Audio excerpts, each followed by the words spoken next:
Welcome in, everybody, to we are well and truly in the starting stages of the Ryder Cup. It's the build-up time, and today I've got both captains with me, and we've got a media day. We've got a few reporters from around the world who are going to be asking you two questions tonight. So I hope you're ready. I hope you're got your wits about you. We'll jump straight into it because we don't need to talk too much now. It's media day. So first on the table to ask questions is Dyson DeChambro.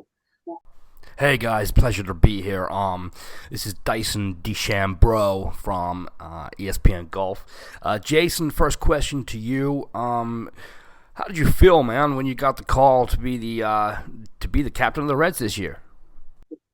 I was very surprised. Obviously, I don't play golf that much, but I have been part of, I think, all, if not all but one of all the Ryder Cup. So I was definitely pleased to get the call and over the moon that it was going to be against, obviously, my brother. So yeah, nice. Yeah, the commissioner must have done well there to get them right. And for you, Marco, what's changed for you from a captain's perspective since the last time that you captained one of the Ryder Cups at Thorpe Wood a few years ago? Anything changed? Uh, just the tactics, really. I think last time I put my strongest pairs together, but it didn't work very well against the bigger handicaps. Yeah, I think I was in your team that time. We narrowly lost him. I think I won all my games, but I did too. Don't worry. yeah, but we didn't have many other winners. No. I think I beat Gozzi in every single game I played him, and that weren't enough. Team let you down, mate. It had nothing to do with the captain. It was a team, was it? No. All right, we are going now to Jimmy Eagle.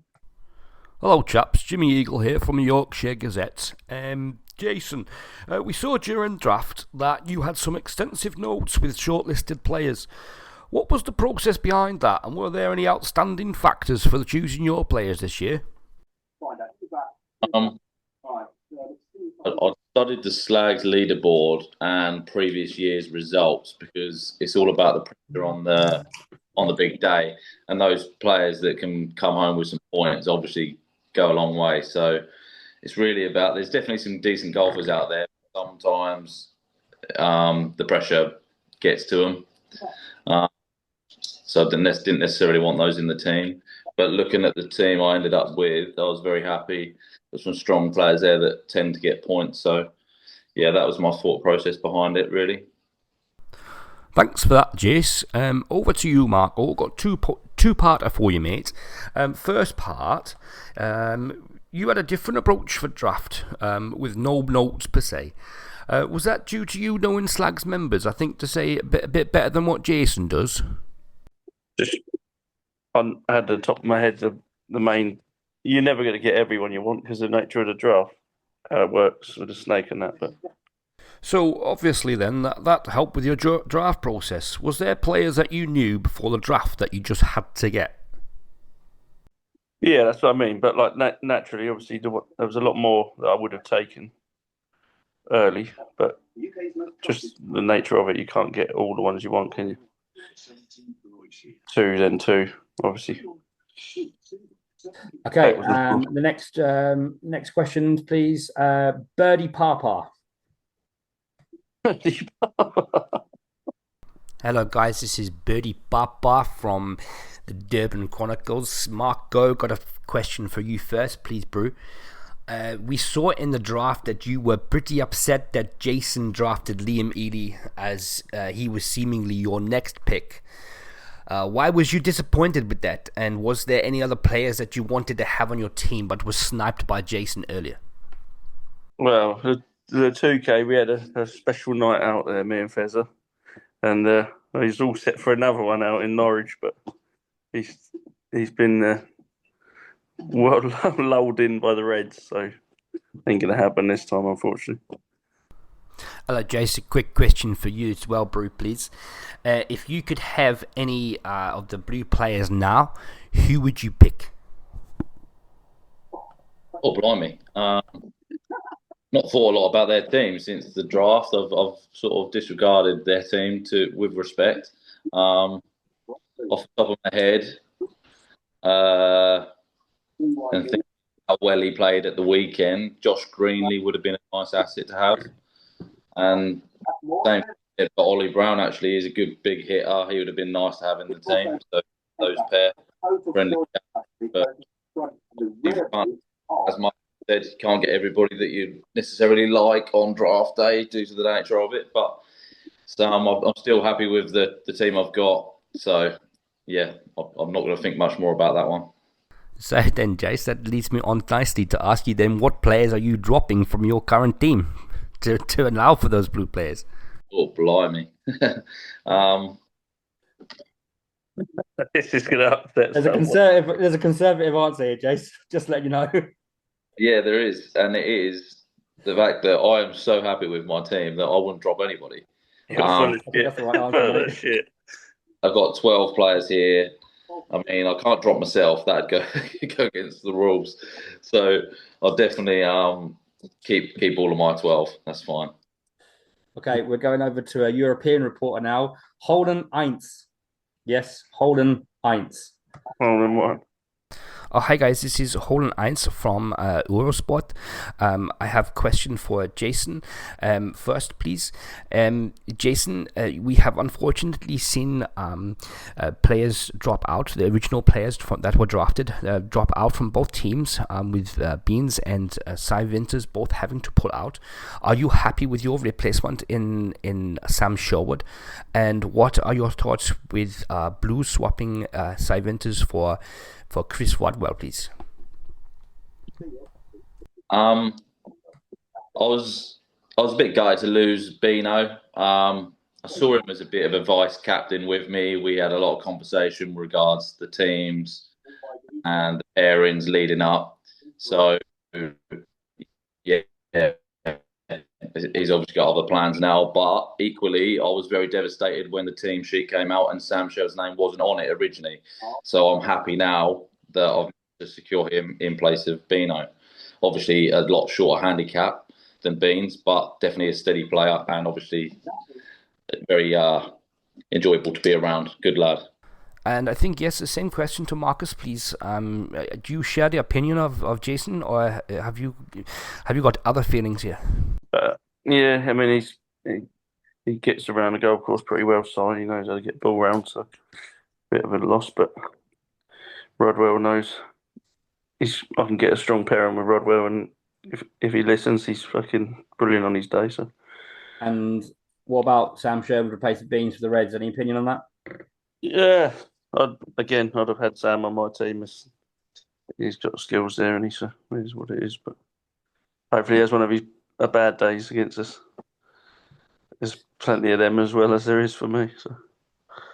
Okay, next on the floor will be Brad Marker.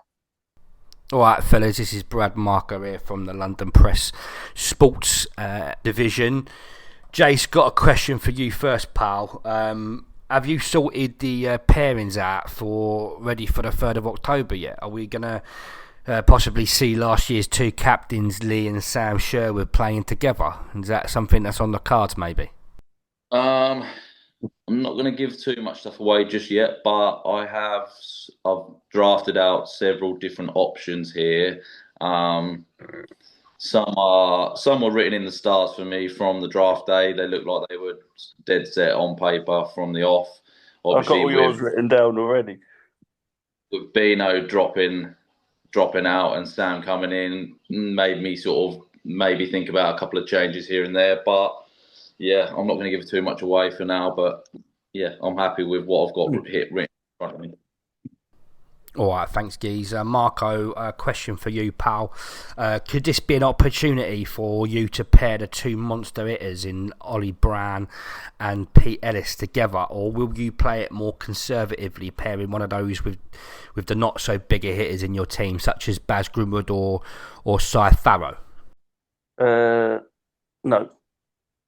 The answer. No, I won't be pairing them up with any of those two. I've got my pairings; they're all done. Right. Nothing's changing them. They're set in stone. Okay. Next reporter, please. Jeffrey Flagstick. Flagstick. Hello there, guys. It's Jeffrey Flagstick from the New York Times. Marco, got a question for you first. Actually, Jason, we'll go you first, actually. But talking of big hitters, how important is it for you to counteract the Blues' power ratio? With players such as Ali, Pete, Ali Bennett, Josh Greenlee, Dev Ravery, and of course Marcus, who are all capable of monster drives, what will be the tactic to try and swing the tides in the favor of the red team? I still have some big hitters on my team as well. Lee, Fezzer. So I'm quite confident that we can not match as such, but still get the ball down there a long way. And then with regards to, saving a shot, just don't go on the green. Just chip them in from the fringe. That's the best way. Okay, Marco, that leads me on to you then. Historically, big hitting teams have not always been successful in the Ryder Cup. Are you worried that your team may have, a distinct lack of finesse to their game and struggle to convert these chances in their matchups? No, these are. I played Wensum. It's fairly open, and there's plenty of par fours like the one that me and Ollie both drove on the weekend. I think from memory, when I went there on the Greenkeepers Day last Christmas, I managed to drive 4 of the par fours, and that was December. So no worries that we'll be able to reach a lot of those par fours. Cool. Next reporter, Trevor Lipout. Right, guys, thanks for having me. Trevor Lipout here from Brum Sports. Marcus, this year's Ryder Cup will see one player crowned Ryder Cup MVP and will receive a coveted trophy. Who from the blue team would you say is favourite to win this? Well, to win it, you've got to be winning all your matchups, haven't you? So that's an incentive there for all of them, isn't it? You ain't going to win that by winning your singles alone or one match. So, you've got to. I think the question is basically, who do you think on your team is capable of winning all 3 matchups, basically? But basically, all of them. That's why they're on the Blues, boy. In particular, for getting shots and everything, they can all play golf, so they've all got the chance. All right, Jason, same question to you, please, mate. Looking at previous years and how many points they've accumulated over the years, probably yourself, Grimwood. I've seen that several years you've had maximum points. Only lost 1 game, mate. 1 game in 6 Ryder Cups. Yeah, so to be fair, you've picked a trophy there, which probably I'll give you a little hint. The commissioner won't pick himself, mate. So pick another name. There's definitely some other names on here, but like I say, until we land the draft, the pairings here, it's difficult to say. There'll obviously be some favourable ones. There'll obviously be some that you look at and think, oh, that's going to be a close one. And then obviously with the pairings, I like to think that with Fezzer, I'll go round and maybe get some points in the pairs, but then I've got to play Marcus in the singles. So you've got to take the trophy home to be an MVP normally. You can't normally win it on the losing team. Yeah, so picking one off our team for that trophy, it could be. Looking optimistic. All right, the next questions are from Woody Irons. Hey guys, this is Woody Irons from the Belfast Times.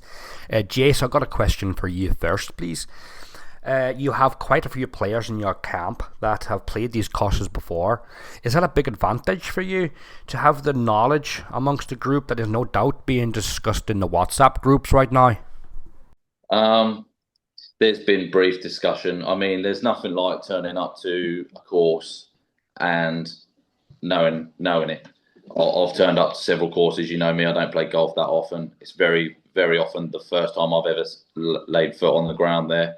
I don't know what I'm up against. I don't know if there's dog legs, hidden bumps, curves, or whatever in the course. So it's very difficult for me to to do anything other than just play and try and play as steady as I can. With obviously a little bit of background knowledge, they're going to know where's the best shot in, how fast the greens run necessarily, not necessarily on every hole, but they'll know what they're like when they're approaching. So I feel like it's valuable information to be shared around the group over the next couple of weeks.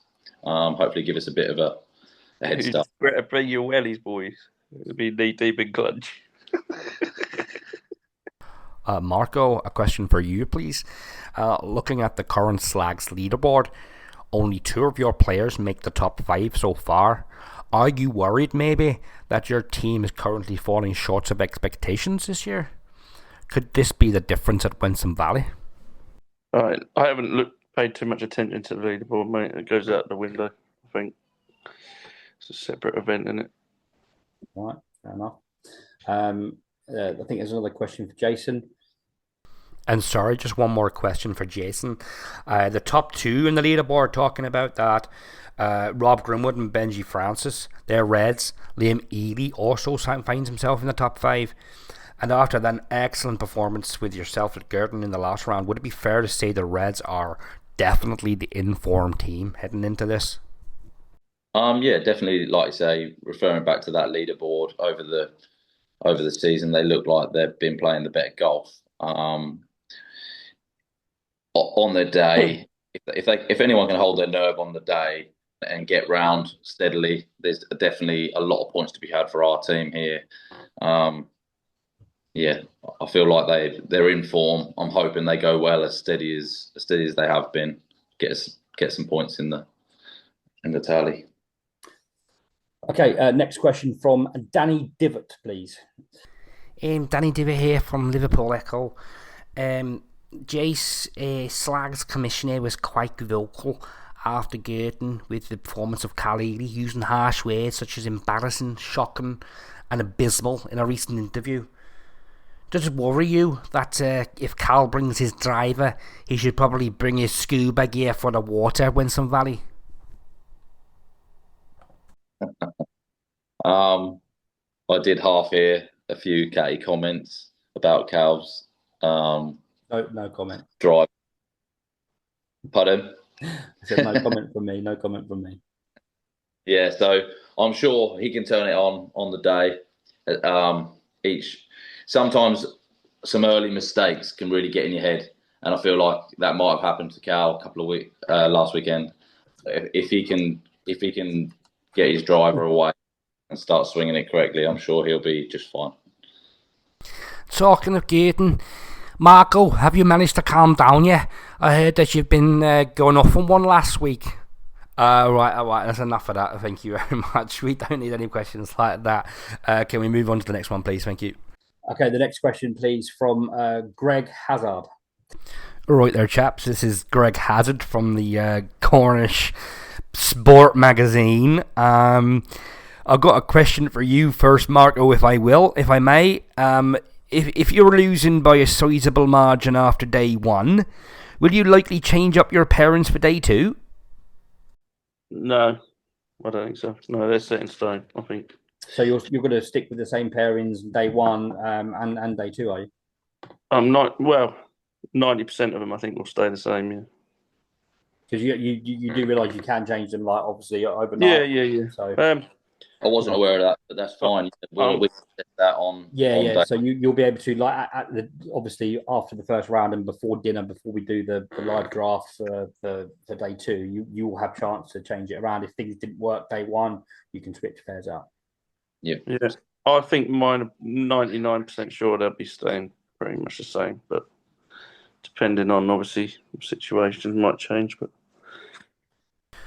all right, thank you, Jason. With the honours of picking the opponents in their first matchup, do you have a game plan for whichever duo Marco rolls out first?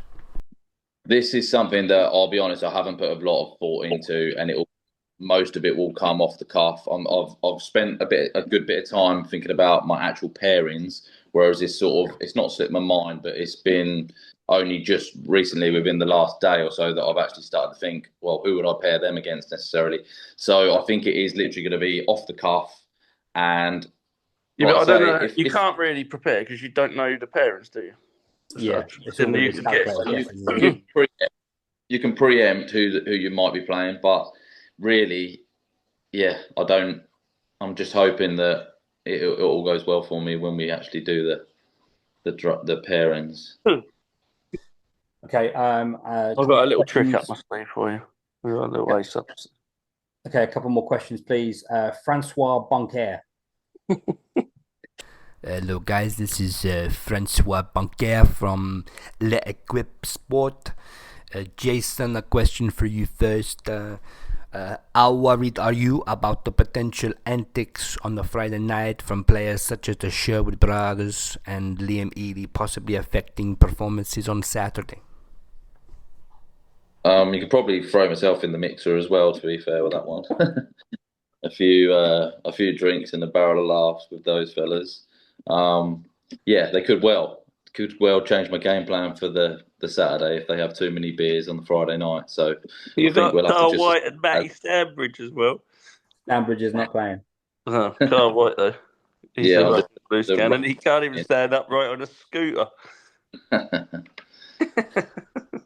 I'm sure they'll all be respectful, and everyone looks forward to it each year. So I feel like they'll only be blowing their own opportunity for MVP and be letting the team down. So I'm hoping I'm not sure that will worry them too that much. Will be settled of them bed by 8. Dead by 8, yeah, that's it.